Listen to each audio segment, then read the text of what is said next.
الحمدللہ رب العالمین والصلاة والسلام علی سید الانبیاء والمرسلین اما بعد فاعوذ باللہ من الشیطان الرجیم بسم اللہ الرحمن الرحیم الصلاة والسلام علیک یا رسول اللہ وعلی آلک واصحابک یا حبیب اللہ۔ فرمان مصطفیٰ جان رحمت صلی اللہ تعالی علیہ وآلہ وسلم، تم جہاں بھی ہو مجھ پر درود پڑھو کیونکہ تمہارا درود مجھ تک پہنچتا ہے۔ آئیے درود پاک پڑھتے صلو علی الحبیب صلی اللہ تعالی علی محمد صلی اللہ تعالی علیہ وسلم۔ میرے پیارے محترم اسلامی بھائیو، السلام علیکم ورحمۃ اللہ۔ امید ہے آپ تمام اسلامی بھائی خیر و عافیت سے ہوں گے۔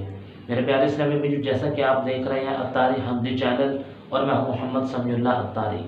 تو میرے پیارے محترم اسلامی بھائیو، بلا تمہید و تفہیم اپنی گفتگو کا آغاز کرتے ہیں۔ آج کی اس ویڈیو کے اندر انشاءاللہ العزیز اللہ نے چاہا تو آج آپ کو جو ہے وہ نماز کی شرائط، نماز کے فرائض اور کن لوگوں کی نماز جو ہے وہ ان کی شفاعت کرے گی اور کن لوگوں کی نماز ان کے منہ پر دے ماری جائے گی، اور آپ کو انشاءاللہ اس کے علاوہ بھی بہت کچھ آج کی جو ہے اس ویڈیو کے اندر علم دین سکھایا جائے گا۔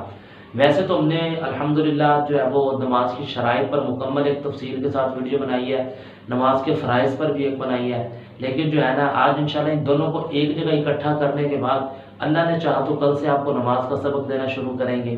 تو میرے پیارے اسلامی بھائیو، آپ سے جو ہے وہ عرض ہے صرف اتنی سی ہے کہ آپ تمام اسلامی بھائی جو ہے نا وہ ہمارے ساتھ تعاون فرمائیں، ہمارے اس چینل کو جو ہے نا وہ سبسکرائب کریں اس نیت سے تاکہ آپ تک علم دین کا خزانہ پہنچ سکے، کیونکہ میرے مصطفیٰ کریم جان رحمت صلی اللہ علیہ وسلم کا بھی فرمان ہے بلغوا عنی ولو آیا۔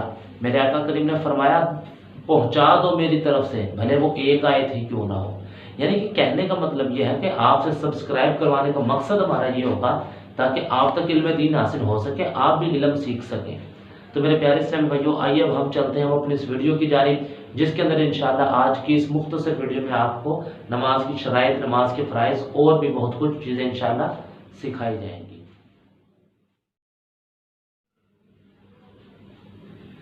تو جی میرے پیارا محترم اسلامی بھائیو، سب سے پہلے ہم بات کر لیتے ہیں کہ حضرت سیدنا امام بخاری رحمۃ اللہ تعالی علیہ جو ہے یہ حدیث مبارکہ کے بہت بڑے استاد گزرے ہیں، اور ان کی ایک کتاب مشہور زمانہ کتاب ہے امام بخاری کی، جن کو ہم کہتے ہیں بخاری شریف۔ آپ فرماتے ہیں کہ حضرت سیدنا حذیفہ بن یمان رضی اللہ تعالی عنہ، آپ ایک مرتبہ جو ہے نا مسجد میں تشریف لائے، آگے نا آپ نے ایک شخص کو دیکھا جو کہ نماز جو ہے نا وہ ادا کر رہا ہے، لیکن اس کے نماز کے جو ہے نا وہ کچھ ارکان ہیں ان کو صحیح طریقے ادا نہیں کر رہا۔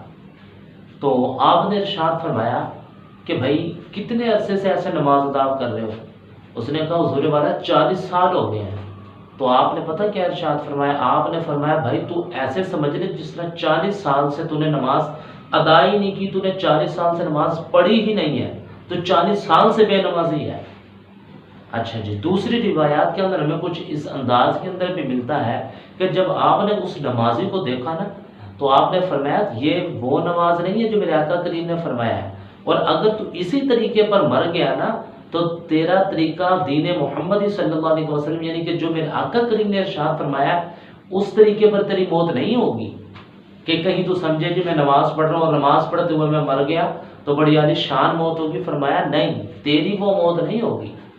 فرمایا جو حضور اس کی وجہ ارشاد فرمایا تیری نماز کے رکوع اور سجود جو ہے نا یہ پورے نہیں ہیں۔ اب رکوع اور سجود پورے نہیں ہیں کا کیا مطلب؟ اکثریت ہمارے اندر غلطی یہ پائی جاتی ہے میرے اسلامی بھائیوں، غور کرنے کا مقام ہے کہ ہم نماز پڑھنے آتے ہیں جلدی جلدی میں کھڑے ہوتے ہیں، بس رکوع میں گئے، جا کر رکوع سے کھڑے ہونے کے بعد کمر سیدھی کرنا، سیدھے کھڑے ہو جانا، یہ واجب بن جاتا ہے ہم پر۔ اگر ہم نے اس کو مکمل نہ کیا، وہیں سے سجدے میں چلے گئے، قرات آپ کی درست نہیں ہے، تو فرمایا آپ کی نماز نہیں ہے۔ میرے آقا کریم صلی اللہ علیہ وسلم نے ارشاد فرمایا جس شخص نے جو ہے نا وہ کامل اچھے طریقے سے تسلی کے ساتھ وضو کیا، پھر وہ نماز پڑھنے کے لیے بارگاہ الہی میں کھڑا ہوا، اس نے مکمل آرام سے، سکون سے، تسلی کے ساتھ وہ جو ہے وہ اس نے اپنی نماز ادا کی، اس نے اس کے جو ہے نا وہ مخارج کا خیال کیا، صحیح انداز کے اندر اس نے، ہم کیسے پڑھتے ہیں الحمدللہ رب العالمین الرحمن الرحیم مالک یوم الدین ایاک نعبد و ایاک نستعین، ایسے نہیں۔ جس طرح نماز پڑھنے کا حق ہے، اللہ قرآن کریم میں فرماتا ہے ورتل القرآن ترتیلا، قرآن خوب ٹھہر ٹھہر کر پڑھو۔ اس کا بھی انشاءاللہ ہم آپ کو درس دیں گے، کل سے ہم اسی چیز پر انشاءاللہ ویڈیو لے کر آئیں گے آپ کے لیے، ورتل القرآن ترتیلا، خوب ٹھہر ٹھہر کر پڑھو۔ وہ بھی سکھائیں گے۔ تو فرمایا خوب ٹھہر ٹھہر کر قرآن مجید پڑھو۔ تو فرمایا یعنی کہ اگر آپ نے نماز پڑھی، اس کے آپ نے رکوع مکمل صحیح انداز میں ادا کیے، آپ نے سجدوں کی رعایت کی، جس طرح سجدے کا حکم ہے آپ نے اس طرح سجدہ بھی کیا، تو فرمایا یہ جو نماز ہے نا، یہ نماز انسان کی، جب نماز پڑھ کر انسان فارغ ہوتا ہے تو یہ نماز آسمانوں کی جانب کو جو ہے نا وہ اوپر کی جانب اٹھا لی جاتی ہے، اور جب یہ نماز اوپر کی جانب کو اٹھائی جاتی ہے نا تو اس پر جو ہے وہ نور جو ہے نا، نور اللہ تبارک و تعالیٰ کی طرف سے نور جو ہے وہ برسرا ہوتا ہے، اور یہ فرشتوں کے پاس جب جاتی تو فرشتے لے کر اس کو آسمانوں پر چلے جاتے ہیں، اور وہ نماز اس نمازی کے لیے جو ہے نا سنبھال کر رکھ دی جاتی ہے، تاکہ وہ نماز قیامت کے دن اپنے نمازی کی شفاعت کرے، بخشوائے اس کو۔ پھر وہ نماز جو ہے وہ اپنے پڑھنے والے سے کہتی ہے اللہ کریم تیری حفاظت فرمائے جیسے تو نے میری حفاظت کی۔ اچھا جی، یہ تو تھا اس کا جو بڑے آرام سے سکون سے نماز پڑھ رہا ہے۔ اس کے برعکس فرمایا جو بندہ نماز پڑھنے کے لیے آئے، ٹھیک ہے، اس نے کیا کیا؟ اس نے یہ کیا جی، اس نے نہ رکوع پورے کیے، نہ سجدے پورے کیے، نہ قرات درست انداز میں کی، اس نے ایسے جی بس چل سے چل کا کام ہے۔ فرمایا جب وہ نماز پڑھ کر فارغ ہوتا ہے تو جب وہ نماز اس کی آسمانوں کی جانب اٹھائی جاتی ہے، وہ اس انداز میں اٹھائی جاتی ہے کہ اس نماز کے اوپر جو ہے نا وہ اندھیرا کالک اندھیرا چھایا ہوا ہوتا ہے، اور جب وہ نماز اوپر کی جانب اٹھائی جاتی ہے تو وہ اپنے پڑھنے والے کے لیے نہ تو وہ شفاعت کا کام دے گی، نہ اس کو کوئی فائدہ پہنچا سکے گی۔ تو فرمایا پھر وہ فرشتے اس کو لے کر جاتے، جب دیکھتے نماز کالی ہے تو اللہ کے حکم سے اس کو کالے کپڑے میں ڈال کر اس کو نمازی کے منہ پر دے مارا جاتا ہے کہ جا رہا ہے، اپنی نماز بھی اپنے ساتھ لیتا جا۔ ہمارے رب کو، تیرے میرے رب العالمین کو ایسی نمازوں کی ضرورت نہیں ہے جس کے رکوع اور سجدے پورے نہ ہو، جن کی تسبیحات صحیح نہ ہو۔ میرے پیارے اسلامی بھائی، یہ آج کا مختصر سا درس تھا، ہمیں غور کر لینا چاہیے ہم کس انداز میں نماز پڑھتے ہیں۔ کیا خدا نہ خواستہ اللہ نہ کرے ہم بھی ان میں تو نہیں کہیں کہ جب ہم نماز پڑھ کر نکلتے ہیں، آپ میں نہیں جانتے، ہو سکتا خدا نہ خواستہ ہمارے نمازیں بھی لپیٹ کر جو ہے وہ ہمارے منہ پر ماری جاتی ہو کہ جاتا ہو اپنے نماز بھی لے جا۔ قیامت کے دن جب بندہ جو ہے نا وہ اٹھ کر کہے گا نا مالک اتنی نمازیں، اتنے روزے، اتنے حج، اتنے زکوٰۃ، اتنے قرآن، اللہ تبارک و تعالیٰ فرمائے گا میری بارگاہ میں تو صرف وہ قبول ہے جو درست انداز میں ہے، جو صرف میرے لیے ہے، لوگوں کو دکھانے کے لیے نہیں۔ یہ آج کا ہمارا درس تھا۔ آگے چلتے ہیں، نماز کی شرائط کتنی ہے؟ نماز کی 6 شرائط ہے، جیسے کہ آپ کو پہلے بھی سکھایا ہے۔ سب سے پہلی طہارت یعنی پاکیزگی حاصل کرنا، دوسری ہے ستر عورت، مرد کا ناف سے لے کر گھٹنوں تک اپنے جسم کو چھپانا، تیسری شرط استقبال قبلہ یعنی قبلے کی جانب جو ہے وہ رخ کرنا، جو ہے وہ قبلے کی جانب کر کے نماز ادا کرنا، چوتھی جو ہے وہ ہے وقت یعنی جو نماز پڑھنا اس کا وقت کا لازم ہونا، پانچویں جو ہے وہ ہے نیت یعنی کہ آپ کے دل کے اندر ارادہ ہو کہ میں نماز کس وقت کی کون سی پڑھنے جا رہا ہوں۔ یعنی کہ ایک مثال ہے، آپ جا رہے ہیں، آپ سے کوئی بندہ پوچھتا کہاں جا رہا ہے؟ نماز پڑھنے۔ کون سی نماز؟ پتہ نہیں یار کون سی۔ ایسے نہیں، دل میں ارادہ ہو میں جس وقت عشاء کی، فجر، ظہر، کوئی بھی نماز، یہ نماز پڑھنے جا رہا ہوں۔ چھٹی سب سے آخری جو ہے وہ اللہ آپ کا بھلا کرے، وہ ہے تکبیر تحریمہ یعنی اللہ اکبر کہہ کے نماز کو شروع کرنا۔ 6 شرائط مکمل ہوئی نماز کے اندر، 7 فرائض۔ سب سے پہلا فرض تکبیر تحریمہ یعنی اللہ اکبر کہہ کے کانوں کو ہاتھ باندھنا، سب سے پہلا فرض۔ دوسرا فرض جو ہے وہ ہے سیدھا کھڑے ہونا یعنی کہ قیام کرنا۔ تیسرا فرض نماز کے اندر وہ ہے قرات کرنا یعنی نماز پڑھنا، درست انداز میں آتی ہوگی تو پڑھیں گے۔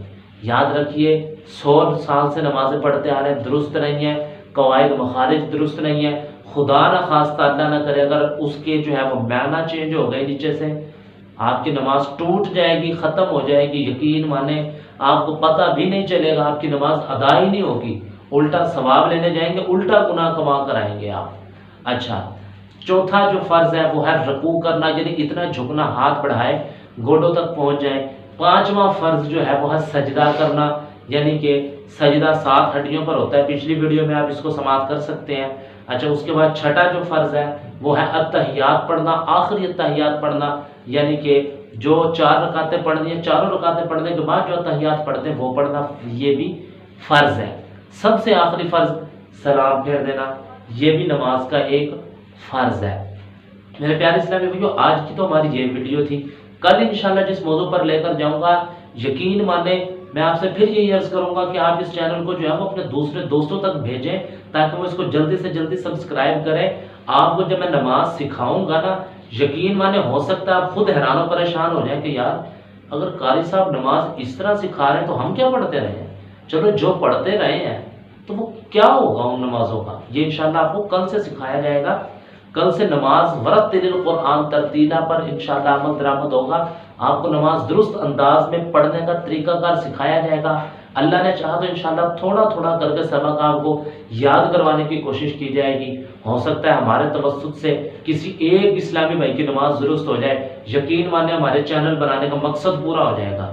کسی اسلامی بھائی کا غسل درست ہو جائے، وضو درست ہو جائے، اس کو نماز صحیح انداز میں آ جائے، نماز کے مسائل پتہ لگ جائے، یقین مانے چینل کو بنانے کا خدا کی قسم مقصد یہی ہے، اسلامی بھائیوں تک دین کو پھیلایا جائے۔ میرے پیارے اسلامی بھائیوں، امید ہے آپ ہمارے ساتھ تعاون فرمائیں گے۔ اب اجازت دیجیے، انشاءاللہ کل آپ کے ساتھ ملاقات ہوگی۔ نماز کے متعلق جو ہماری ویڈیو ہوگی وہ انشاءاللہ کل پہلا جو ہے نا اس کا پارٹ اپلوڈ کر دیا جائے گا۔ اپنے دوست احباب کو جلد از جلد اس کو سبسکرائب کروا لیجئے تاکہ وہ بھی نماز سیکھ سکیں۔ میرے پیارے محترم اسلامی بھائیوں، امید ہے آپ ہمارے ساتھ تعاون فرمائیں گے۔ جزاک اللہ خیرا۔ السلام علیکم ورحمۃ اللہ وبرکاتہ۔